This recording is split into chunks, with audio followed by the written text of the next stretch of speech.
ഇതെങ്ങോട്ട് പോവാ? എന്റെ ഭാര്യയെ കുറച്ചു സമയത്തേക്ക് കണ്ടില്ല. എവിടെ പോയിന്ന് നോക്കാനായിട്ട് വരുമായിരുന്നു. ഞാൻ വരാന്തയിൽ ഇങ്ങനെ കാറ്റുകൊണ്ട് നിൽക്കായിരുന്നു. അല്ല കണ്ണേട്ടാ, ഞാനൊരു കാര്യം ചോദിക്കണമെന്ന് വിചാരിക്കായിരുന്നു, പക്ഷെ ഇടയ്ക്ക് മറന്നുപോയി. ഈ മേഘേട്ടന്റെ ക്യാരക്ടർ എങ്ങനെയാ?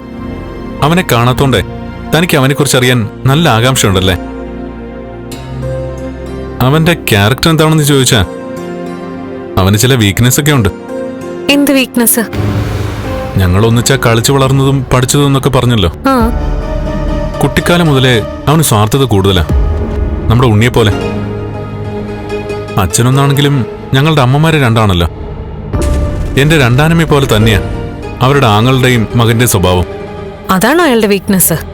അത് മാത്രമല്ല, ഞാൻ ഈ വീക്ക്നെസ് എന്ന് പറഞ്ഞതേ അവൻ സ്ത്രീ വിഷയത്തിൽ അത്ര പോരാ. പഠിക്കുന്ന കാലത്ത് പല സുന്ദരികളായ പെൺകുട്ടികൾക്കും ലവ് ലെറ്റർ കൊടുക്കുമായിരുന്നു.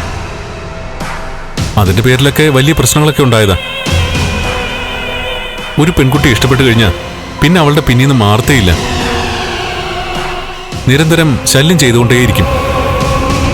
അത് പോലീസ് കേസ് വരെയൊക്കെ ആകേണ്ട സംഭവങ്ങൾ ഉണ്ടായിട്ടുണ്ട്. പിന്നെ കുറച്ച് മുതിർന്ന ശേഷം എന്റെ തണലിലാണല്ലോ അവൻ ജീവിച്ചത്. അന്നോട്ട് അവനെ ഞാൻ ശക്തമായിട്ട് വാൺ ചെയ്തിട്ടുണ്ട്.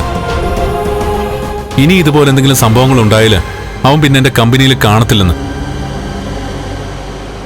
പൈസയോട് ആർത്തിയുള്ള കൂട്ടത്തിലായതുകൊണ്ട് അവനിപ്പോ മര്യാദരാമനെ പോലെ നടക്കുന്നേ.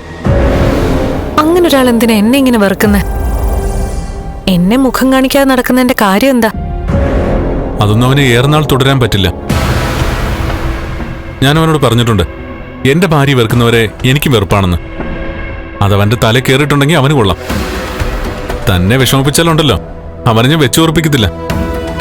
പിന്നെ കമ്പനിയുടെ 7 അയലത്ത് പോലും കയറാൻ ഞാൻ സമ്മതിക്കില്ല. അത് അവനേന്നല്ല, ആരെയും. അതൊക്കെ പോട്ടെ, ഒരു പ്രധാനപ്പെട്ട കാര്യം എനിക്ക് പറയാനുണ്ടായിരുന്നു. ഇപ്പോ ആനന്ദന്റെ വിളി വന്നു. മറ്റന്നാള് ആനന്ദവും ലേഖ ഇവിടേക്ക് ലാൻഡ് ചെയ്യാ. അയ്യോ, മറ്റന്നാളോ? അവരേത് നിമിഷം വരുമെന്ന് പറഞ്ഞല്ലോ. അപ്പോ അവർക്ക് എന്തെങ്കിലുമൊക്കെ ഒരുക്കി കൊടുക്കണ്ടേ? അവരുടെ വീട്ടിലേക്ക് നമുക്ക് ആദ്യം പോകേണ്ടത്. എങ്കിലും എന്തെങ്കിലുമൊക്കെ മാർക്കറ്റിൽ പോയി വാങ്ങിച്ചു വെക്കുന്നത് നല്ലതാ. അത് വേണം. കണ്ണേട്ടൻ പറഞ്ഞു പറഞ്ഞ് രണ്ടാളും എന്റെ മനസ്സിൽ കയറിയിട്ടുണ്ട്. പോരാത്തതിന് അന്ന് ഫംഗ്ഷന് ലക്ഷങ്ങൾ വിലയുള്ള വൈര നെക്ലേസ് അല്ലേ എനിക്ക് തന്നത്.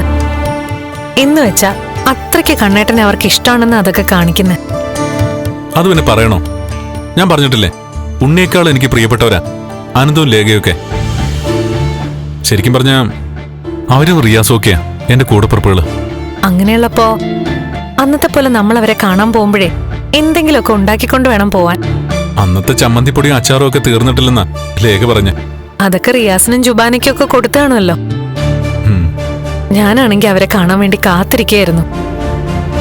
എന്തായാലും അനന്തുവേട്ടനൊപ്പം ലേഖ ഇങ്ങ് വന്നു കഴിഞ്ഞാ എനിക്കൊരു കൂട്ടായല്ലോ. ശരി, വാ കിടക്കണ്ടേ?